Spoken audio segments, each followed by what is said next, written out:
우리 오늘은 대임절 두 번째 주일입니다. 아기 예수님의 그 탄생과 다시 오심을 고대하고 기다리는 그 마음으로 우리 다 함께 인사 나누실 텐데 이렇게 인사하겠습니다. 주님을 기다립시다. 승혁아 여기 나와가지고 저거 앰프 좀 잠깐 꺼줄래?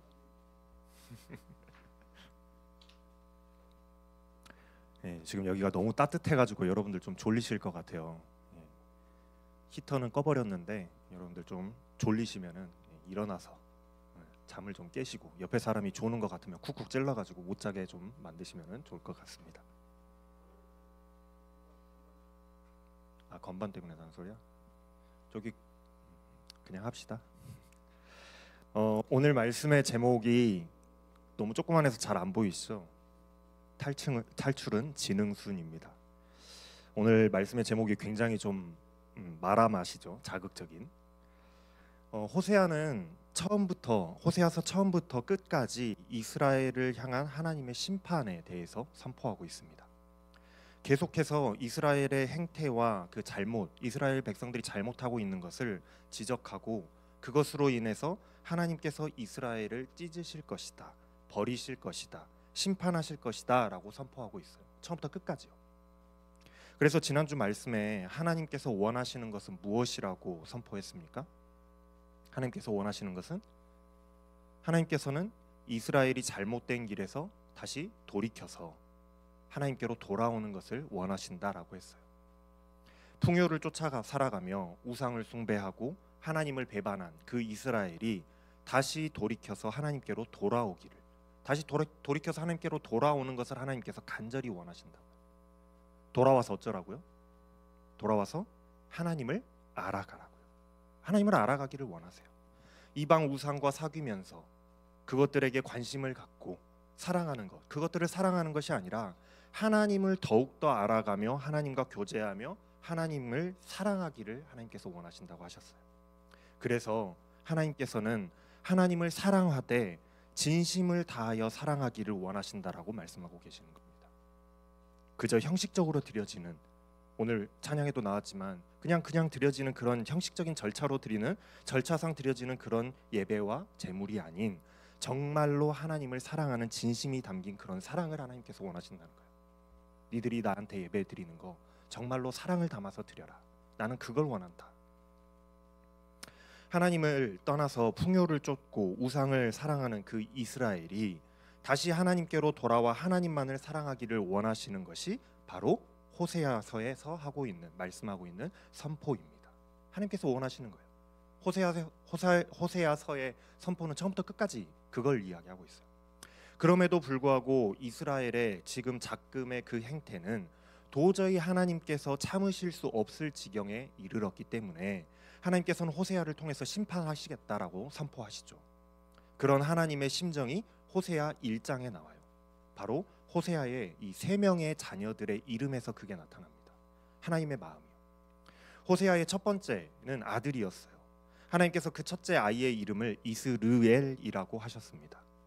이제 하나님께서 예후 왕조를 심판하실 텐데 이스르엘에서 살육을 벌인 그 죄를 물어서 이스라엘 왕조를 없애버리겠다 작정하셨기 때문에 그 이름을 이스르엘이라고 지어주셨어요. 둘째는 딸이었습니다. 하나님께서는 그 아이의 이름을 로루하마라고 지어주셨어요. 하나님께서 다시는 이스라엘 족속을 불쌍히 여기지도 않고 용서하지도 않으시겠다.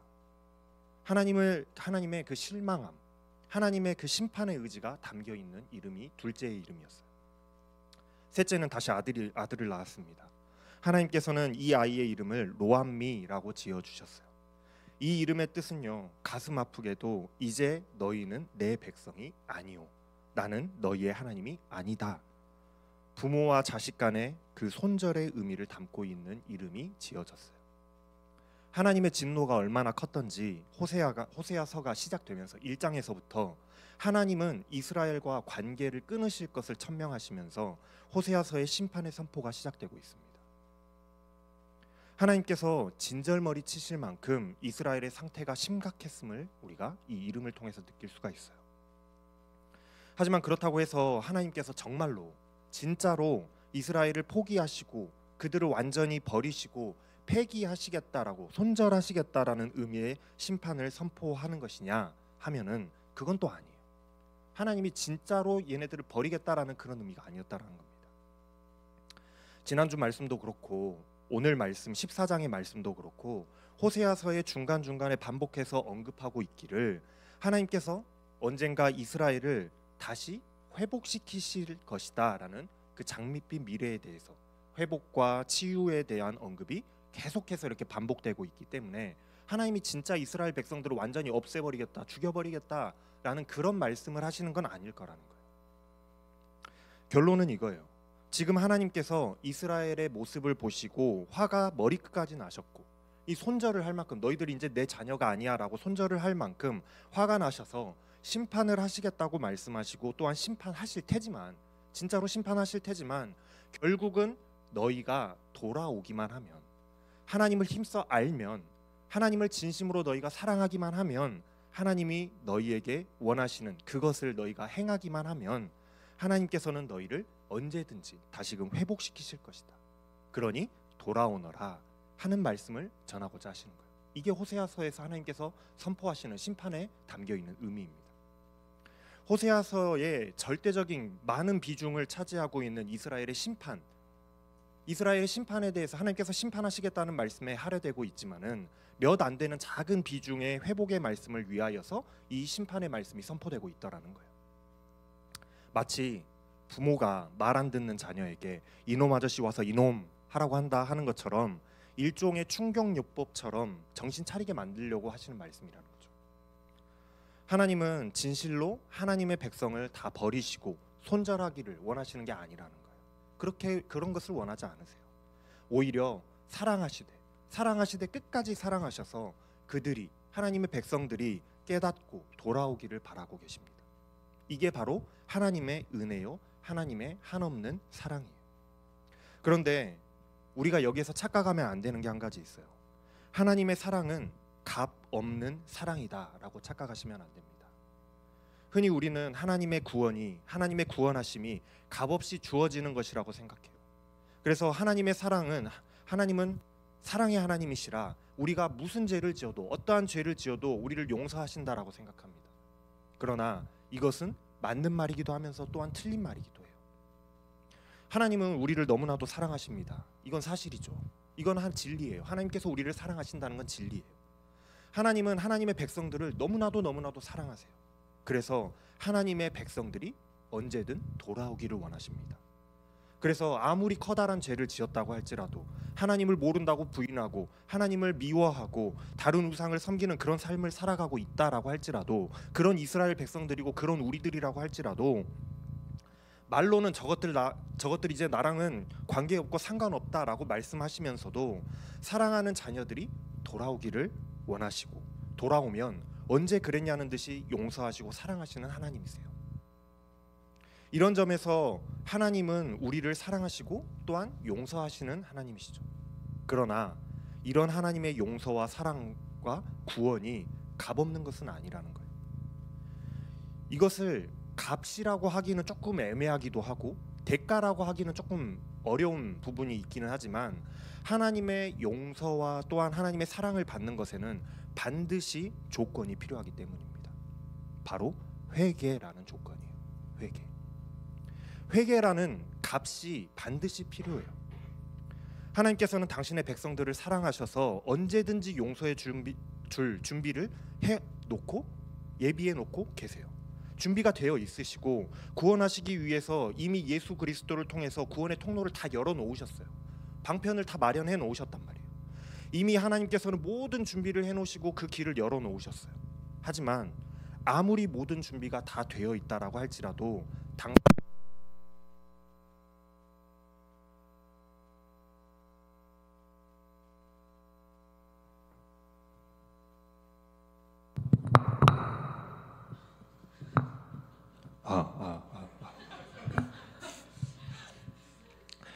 당사자인 이 말씀이 하나님의 말씀처럼 들려지십니까?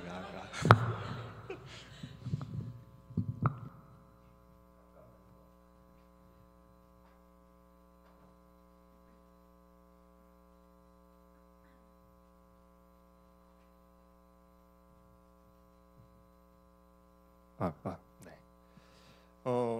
어디까지 이야기했더라? 하지만 아무리 모든 준비가 다 되어 있고 하나님께서 예비를 다 해놓으셨다고 할지라도 당사자인 우리가 하나님이 내게 원하시는 것이 무엇인지를 깨닫지를 못하고 우리의 죄를 깨닫지를 못하고 돌이켜 회개하지 않는다라고 한다면 하나님은 용서할 준비가 다 되어 있으심에도 불구하고 용서하실 수도 구원하실 수도 없어요. 그렇기에 하나님의 용서와 하나님의 구원에는 우리의 회개라는 값이 반드시 필요한 겁니다. 회개할 때에 용서하시는 거예요. 그래서 오늘 14장 본문 말씀을 살펴보면은 지금까지 심판에 대해서 말씀하시다가 이제 회복에 관해서 다시 한번 일으키시는 것에 관해서 말씀이 선포되기에 앞서서 14장에 그 말씀이 선포되기에 앞서서 1절 말씀에서 이렇게 말씀하고 있어요. 이스라엘아 내 하나님 여호와께로 돌아오라. 그래서 하나님께서 계속해서 요청하시는 거예요. 회개하고 돌아오라고. 니들이 회개를 해야만 내가 용서해 줄 수 있잖아 라고요. 아무리 하나님의 심판이 선포되고 잘못을 하나님께서 꼬집으시고 너희 계속 이런 식으로 하면은 버린다 위협한다라고 할지라도 결국 백성들이 깨닫지를 못하고 돌아오지 않으면 방법이 없는 거예요. 깨닫지를 못하면 방법이 없다는 겁니다. 그러니 계속해서 반복해서 말씀하시는 겁니다. 이스라엘아 돌아오라. 나는 너희가 내게로 돌아오기를 원한다. 세상의 풍요를 쫓아 살아가고 세상의 우상이 풍요를 줄 것 같아서 쫓아가는 그런 삶이 아니라 진짜 복의 근원인 내게로 돌아오라고 간절히 말씀하시는 거예요. 요청하시는 거예요. 이것이 이스라엘의 구원의 전제 조건입니다. 이스라엘의 회개, 우리들의 회개, 하나님께로 우리가 돌아오는 것, 그게 바로 전제 조건이라는 거예요. 지금 이스라엘이 하나님께 버림받고 징벌받고 심판받게 되는 이유가 뭡니까? 왜 하나님께서 너희들 버리겠다, 너희들은 내 자녀가 아니다, 내가 너희들 심판하겠다라고 왜 말씀하시나요? 하나님으로부터 돌아서버린 그 죄 때문이잖아요. 그것 때문에 이스라엘이 넘어진 것이잖아요. 그것 때문에 이스라엘이 넘어진 것이니 그 원인을 깨달아야만, 그것이 잘못됐다라는 걸 깨달아야만 돌이킬 수 있는 거예요. 무엇이 문제인지를 깨달아야만 하는 거죠. 부모님이 어린 자녀를 훈육하실 때에, 이렇게 나무라실 때에 매를 들고 그냥 무작정 막 때리지 않습니다. 애가 놀고 있는데 갑자기 와가지고 막 무작정 때리지 않아요. 이유를 물어보죠. 분위기를 조성해놓고, 무서운 분위기를 딱 조성해놓고 꿇어 앉혀놓고 물어봐요. 매를 이렇게 흔드시면서 물어봅니다. 너 뭐 잘못했어? 뭐 잘못한 것 같아? 빨리 이야기해. 그러면서 물어보신단 말이에요. 그러면 애들은 자기가 뭘 잘못한지 몰라서 그렇게 할 수도 있는 거잖아요. 그럼 알려줘야 되는 거예요. 그런데 그것이 잘못된 것이라는 것을 알고 한번 배우고 나면 다시는 그런 행동을 아이들이 하지 않아요. 왜냐? 이전의 경험을 통해서 그것이 잘못된 것이라는 것을 배웠기 때문이에요. 그런데 어떻습니까? 이런 표현은 조금 그렇지만은 애가 멍청해가지고 여전히 그 자기가 잘못했던 걸 깨닫지를 못해요. 그게 잘못인지를 모르면 어떡합니까? 똑같은 행동을 나중에 반복하잖아요. 2절 말씀에 보면은 너는 말씀을 가지고 여호와께로 돌아오라라고 말씀하고 있어요. 이 말씀은 지금 이스라엘에 내려지는 그 심판들, 하나님께서 심판하시겠다 말씀하시는 그 심판들이 백성들이 하나님의 말씀을 저버렸고 하나님의 말씀을 떠나버렸고 하나님의 뜻과는 반대되는 삶을 살아가는 것에서 비록된 것이니 다시 너희들이 하나님의 말씀 가운데로 돌아오라는 말씀입니다. 말씀을 가지고 돌아오라는 건 그 말씀인 겁니다. 하나님의 말씀대로 따라가는 삶을 살아가라는 말이에요. 원인을 깨닫고 회개하라는 말씀을 말씀하고 계시는 거예요. 원인을 깨달아라. 그렇게 하나님의 말씀에 비추어 보아서 자신의 잘못이 무엇인지를 깨닫고 하나님 앞에 나와서 회개하라는 거예요. 아, 하나님의 말씀에 비추어 보니 내가 잘못하고 있었구나, 깨달으라는 거죠. 우리가 지은 모든 죄를 하나님 용서해 주십시오. 비록 우리가 잘못했지만 하나님 제발 용서해 주십시오. 사랑하는 마음 없는 껍데기뿐인 제사로 용서를 구하던 그런 모습이 아니라 진심 어린 회개의 입술로, 고백으로 용서를 구하는 자들이 되라는 겁니다. 그렇게 되라는 거예요. 3절 말씀해 보면은 이스라엘은 아수르를 의지했습니다. 당시에 이 떠오르는 태양과도 같은 나라가, 제국이 이 아수르라는 나라였거든요. 이스라엘이 아수르의 줄을 붙잡은 덕분에 나라가 부강해졌다고 지난주에 말씀드렸죠. 그러니 나에게 풍요를 가져다 준, 내가 붙잡았던 이 줄이 아주 동아줄이어서 우리나라가 부강해졌으니 더 막 붙드는 거예요. 더 굳세게 붙들어요. 그뿐만이 아니었습니다. 말을 탔다라고 말씀하고 있어요. 말이란 이집트의 기병대를 의미해요. 이집트의 군사력을 의지했다라는 거예요. 아수르와 이집트의 그것들을, 그 두 나라를 의지하면서 외교를 했어요. 이스라엘이. 나중에 이스라엘이 아수르에게 멸망을 당하게 되는데 결국 이집트와 동맹했다라는 것 때문에 아수르에게 멸망을 당하거든요. 그런데도 자기들에게 악수가 될지도 모르고 이집트의 군사력을 붙들고 의존했더라는 거예요. 그게 자기들한테 해가 될지를 모르고 붙들었던 거죠. 뿐만 아니라 손으로 만든 금송아지와 같은 우상들을 우리의 신이라고 믿고 섬기면서 바알과 같은 신이 나에게 풍요를 가져다 줄 거라고 믿고 섬겼던 그 죄를 깨닫고 고백하는 겁니다. 지금 여기 말씀해 보면은 3절 말씀해 보면 그거를 내가 깨달았다고 고백하고 있어요. 아수르와 이집트와 우상과 같은 것들이 나의 안전을 지켜주고 나를 풍요롭게 만들어주고 나의 길을 인도하여 줄 것이라고 내가 여겨서 하나님을 버리고 그렇게 살았던 날들을 후회하며 회개하게 될 거라는 거예요. 회개하게 될 거라. 왜냐? 결국에는 그것들이 나 자신을 지켜주지 못할 그 심판의 때가 다가오기 때문이에요. 매를 맞고 보니까 이게 아니었구나라는 것을 깨닫게 되는 거죠. 그러면 그때서야 깨닫게 되는 거예요. 하나님이 아니시고는 나를 도와줄 것이, 나에게 풍요를 가져다 줄 것이 세상 그 어디에도 없구나. 이제 나는 버려진, 어디 의존할 곳이 없는 고아와 같은 신세가 되었구나. 그런 고아 같은 나라도 가엾게 여기시며 용서하여 주실 하나님께로 내가 다시 돌아가야 되겠구나. 깨닫는 날이 오는 겁니다. 하나님께서 호세아의 막내 그 로암미의 이름을 통해서 이스라엘에게 말씀하셨잖아요. 이제 너희는 내 자녀도 아니고 나도 너희의 아버지가 아니다라고. 이스라엘이 하나님 없이도 잘 먹고 잘 살 수 있다라고, 하나님을 떠난 순간, 그 순간부터 그들 스스로 고아가 됐어요. 하나님을 떠난 순간부터 우리는 고아가 되는 겁니다. 도와줄 곳이 없어요. 그런데 모든 것이 지나고 보니까 세상에 나를 도울 것이 없고 믿고 있었던 것들이 쓰러지고 사라졌을 때에, 다 사라지고 없어졌을 때에 내가 고아가 되었다라는 것을 진정으로 느끼게 되는 거예요. 뭔가 나를 도와줄 것이 있고 내가 뭔가 의지할 곳이 있을 때에는 자기가 고아라는 생각을 안 하고 있다가 모든 것이 사라지고 나니 나밖에 남지 않았다는 걸 느끼게 된다는 거죠. 그때라도 자신의 잘못을 깨닫고 뉘우치고 하나님께로 돌아와서 아버지, 고아 같은 저이지만 용서하시고 받아주세요 라고 돌아오면 그때에 하나님께서는 한없는 사랑과 은혜로 싸매시고 치유하시고 회복시키시는 하나님이시라는 거예요. 그러니 어쩌라는 것이겠습니까? 지금 이 말씀의 선포가 어쩌라고 우리에게 말하는 거겠어요? 돌아오라는 거예요. 돌아오라. 그렇게 두 손 두 발 들고 회개함으로 하나님 앞에 다시 돌아오면 그때부터 하나님의 회복이 시작되는 겁니다. 그때부터 회복이 시작되는 거예요. 4절 말씀에 내가 그들의 반역을 고쳐주고 기꺼이 그들을 사랑하겠다. 그들에게 품었던 나의 분노가 이제 다 풀렸다. 참 하나님의 사랑은 놀랍습니다. 저 같았으면 절대로 용서하지 않을 것 같아요. 나를 배신한 사람, 나의 등에 칼 꽂은 사람, 나를 가슴 아프게 만든 사람 용서하지 못하고 평생 미워하며 살 것 같아요. 손절할 것 같습니다. 너랑은 친구 못하겠다. 손절할 것 같아요. 그런데 우리 하나님의 사랑은요 정말로 놀랍습니다. 1절부터 3절까지에 나온 그런 진정한 회개가 있으면, 너희들이 진정으로 그런 회개를 한다면 그것을 전제로 무엇이든지 용서하시겠다고 약속하세요. 그들의 반역한 것조차도 용서해 주실 뿐만이 아니라 기꺼이 그들을 사랑해 주시겠다는 거예요. 기쁨으로 그들이 돌아오는 것을 맞아주시겠다라는 겁니다. 마치 예수님이 들려주셨던 돌아온 탕자의 이야기처럼 말이에요. 자기 스스로 세상을 살아갈 수 있을 것 같아서 아버지의 재산을 떼어 받아가지고 집을 나갔던 그 아들이 모든 것을 다 잃고 도울 자가 없는 고아의 상태가 되었을 때에 아버지의 집을 기억하고 다시 돌아오잖아요.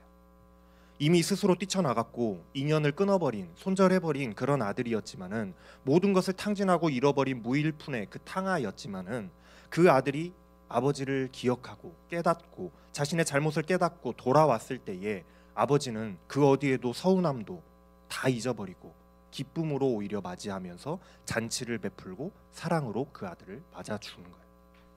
심지어 그들에게 품었던 분노까지도 이제는 눈 녹듯이 사라져 없다, 이미 없어져 버리고 없다라고 말씀하세요. 거기다 더해서 용서해 주실 뿐만이 아니라 복을 주시는데, 오히려 복을 주시는데 내가 이스라엘에게 이슬과도 같은 존재가 될 것이다라고 말씀하세요. 내가 이슬이 되어주겠다라고 말씀하신다는 거예요. 여러분들, 척박한 광야지대인 이 팔레스타인 지역은요, 봄과 가을 시기마다 내리는, 때를 따라 내리는 그 우기에 내리는 비가 이른 비와 늦은 비가 아니면 식물이 생장할 수 없는 그런 척박한 지역입니다. 그렇게 척박한 곳에서도 그래도 식물이 자생할 수 있는 것은 간밤에 내리는 그 이슬 때문이에요. 아주 그 미미한 이슬 때문에 식물이 자랍니다.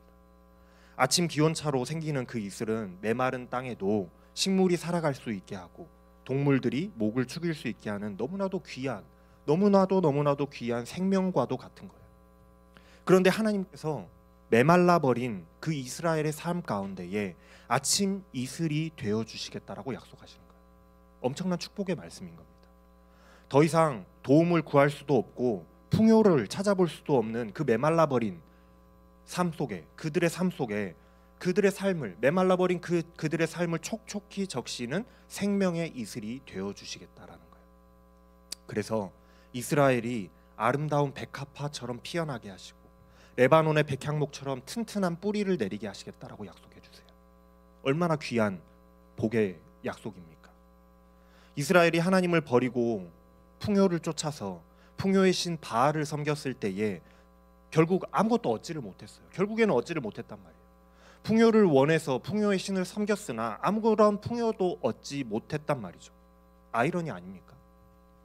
그러나 하나님을 버리고 떠났던 자들이 다시 하나님께로 돌아왔더니 백합화처럼, 백향목처럼 아름답고 든든히 서가게 하시는데 그 가지가 무성하게 펼쳐져 나가고 감람나무처럼 아름답게 되고 레바논의 백향목처럼 향기를 뿜어내는 풍요로움의 복을 주시겠다고 하나님께서 약속해 주시는 거예요.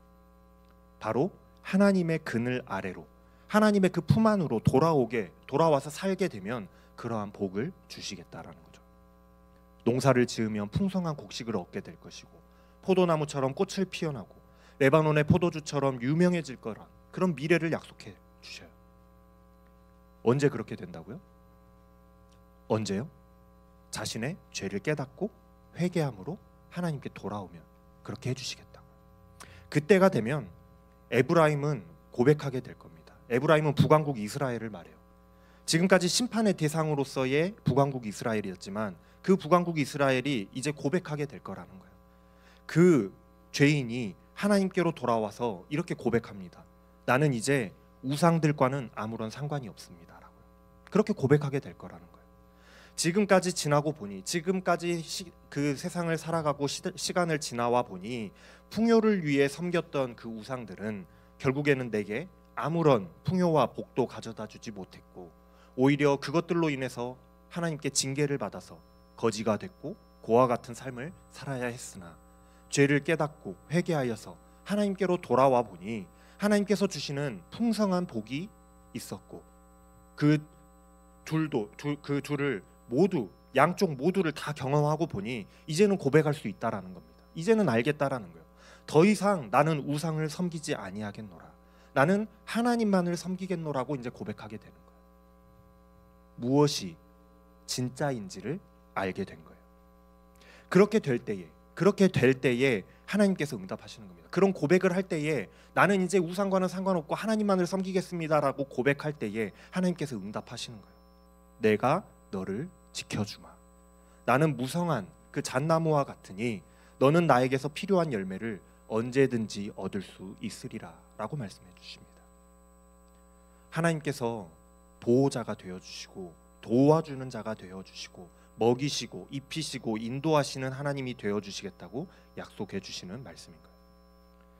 이제 오늘 가장 중요한 말씀으로 넘어갑니다. 핵심 말씀이에요. 9절 말씀은 호세아서의 핵심을 요약한 말씀이에요. 단 한 절의 말씀이라고 할 만큼 호세아서를 하나로 축약하면 딱 이 말씀이라고 할 만큼 중요한 말씀이에요. 이 선포의 말씀으로 그래서 호세아서가 딱 끝이 나죠. 여기에 호세아서의 선포가 담겨 있고 하나님의 의도가 담겨 있습니다. 우리 한 목소리로 한번 읽어볼까요? 잠오니까 한번 읽어볼게요. 시작.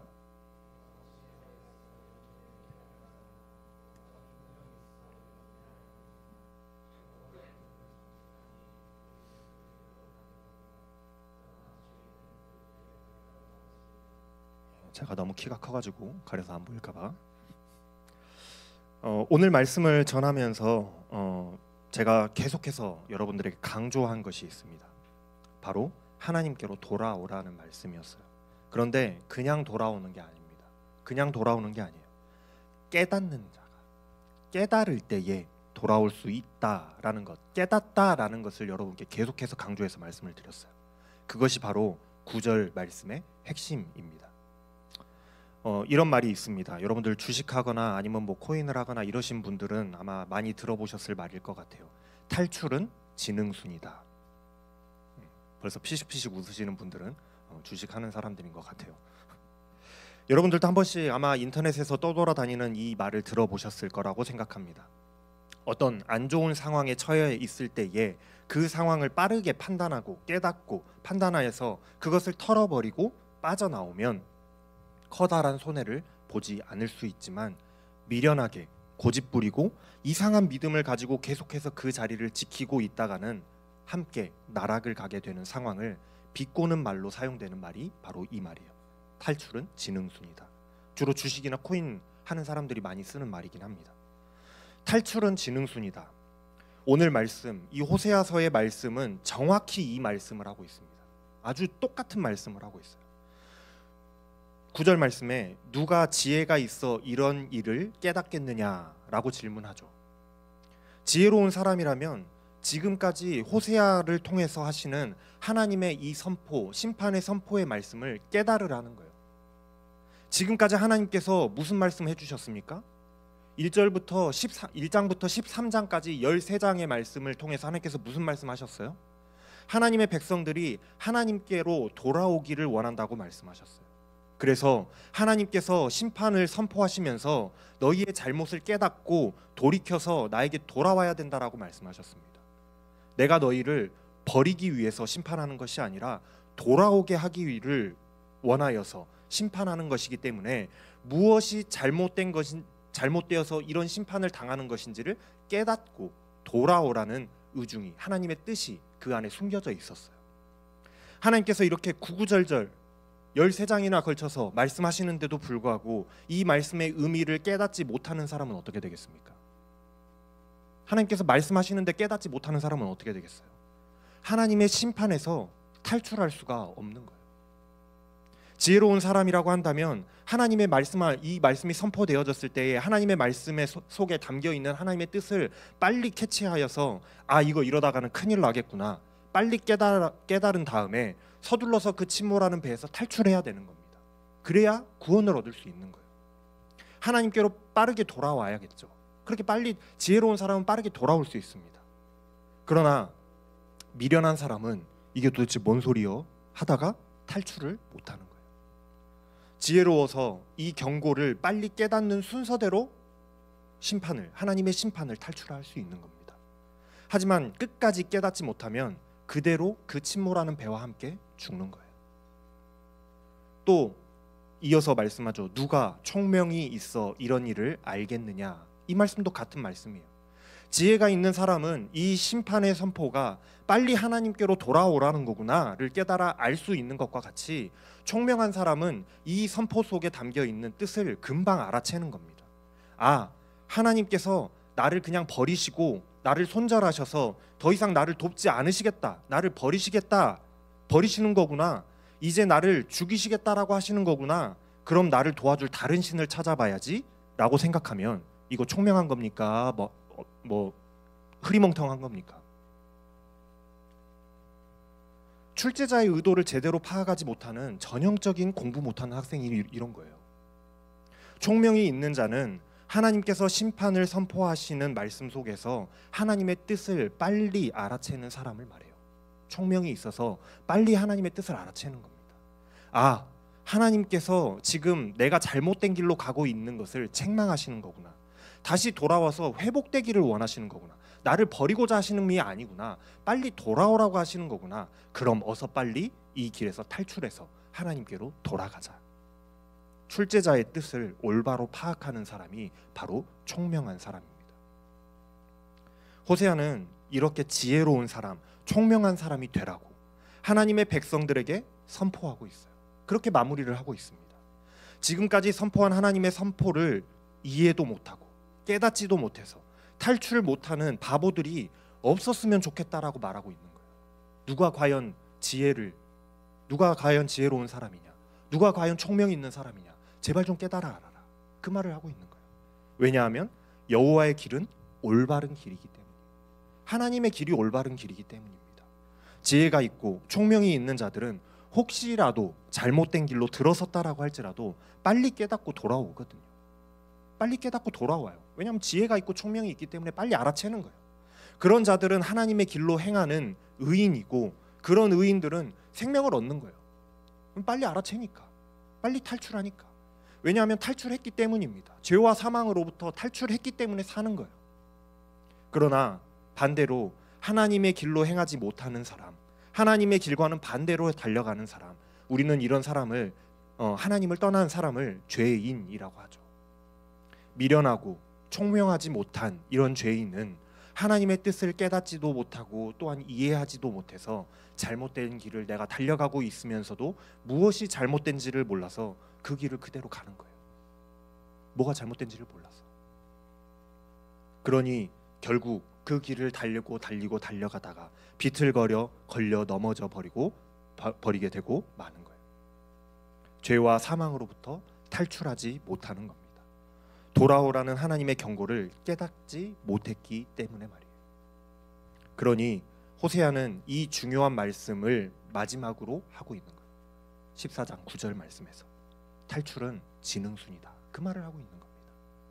하나님의 말씀을 깨닫는 자가 되어서 심판을 탈출하는 자가 되어라는 말씀으로 호세아서가 끝이 나는 거예요. 사랑하는 여러분, 하나님이 바로 변하지 않는 진리이십니다. 우리는 풍요로운 세상을 살아가면서, 너무나도 풍요로운 세상을 살아가면서 좀 더 많은 것을 얻고 좀 더 좋은 것을 누리기 위해서 풍요를 쫓아서 마구마구 쫓아가며 살아가죠. 사실 하나님 외에는 우리를 먹이고 입히며 인도하고 도울 수 있는 것이 이 세상 어디에도 없는데도 불구하고 우리는 눈앞에 보이는 풍요를 쫓아서 막 따라간다. 강력한 나라와 권력도 의지해보고 강력한 무력도 의지해보고 풍요로움을 가져다 줄 것 같은 우상을, 또 많은 지식을 의지해보지만 결국 사라지고 없어질 것들이에요.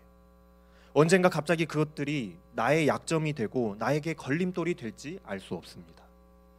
하나님께서는 우리가 그런 것들을 의지하고 쫓아가기를 원하지 않으세요. 오직 하나님만을 사랑하며 믿고 따르기를 원하십니다. 그래서 우리에게 늘 말씀하세요. 세상 것을 사랑하지 말아라.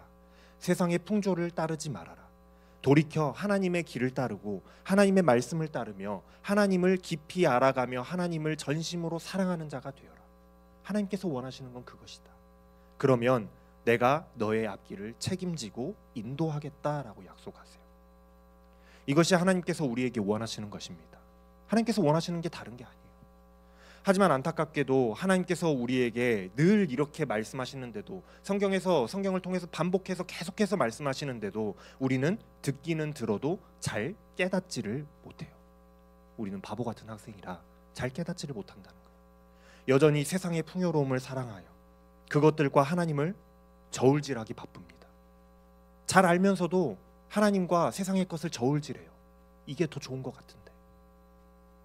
하지만 지혜로운 사람, 총명한 사람은 이런 하나님의 말씀이 우리에게 딱 들려졌을 때에 하나님의 뜻과 하나님의 마음을 빨리 깨달아 아는 사람입니다. 그리고 그것을 깨닫는 사람이 다른 누구보다도 빠르게, 그 누구보다도 빠르게 풍요를 쫓는 잘못된 길에서 벗어나서 탈출하여서 바르게 하나님의 길로 돌아오는 거예요. 빠르게 탈출하게 되는 겁니다. 그래서 탈출은 지능순이다라고 오늘 말씀의 제목을 정했던 거예요. 여러분들 오해 없으시길 바랍니다. 여기서 지능이란 진짜 지능 수준을 말하는 게 아니라, 여러분들 아시죠? 진짜 지능 수준을 말하는 게 아니라는 거. 하나님의 뜻과 하나님의 마음을 이해하는 민감함을 의미하는 거예요. 그게 빠르면 빠를수록 좋다라는 겁니다. 하나님의 뜻을, 하나님의 마음을 빨리 알면 알수록 좋은 겁니다. 빨리 탈출할 수 있는 거예요. 사랑하는 여러분, 우리 모두가 하나님의 말씀과 그 속에 담긴 뜻을 언제나 누구보다 민감하고 빠르게 깨닫고 이해할 수 있는 여러분들이 다 되시기를 원합니다. 그래서 언제나 가장 빨리 죄악된 길에서 탈출할 수 있는 자들이 다 되실 수 있기를 주님의 이름으로 축원합니다. 오늘 말씀 세 줄로 요약합니다. 첫째, 하나님의 말씀을 깨닫는 지혜로운 자 되시기를 바랍니다. 둘째, 하나님의 뜻을 이해하는, 하나님의 마음을 이해하는 총명 있는 자 되시길 바랍니다. 셋째, 그래서 죄악된 길에서 재빨리 탈출하시는 여러분들 다 되시기를 바랍니다. 기도하겠습니다.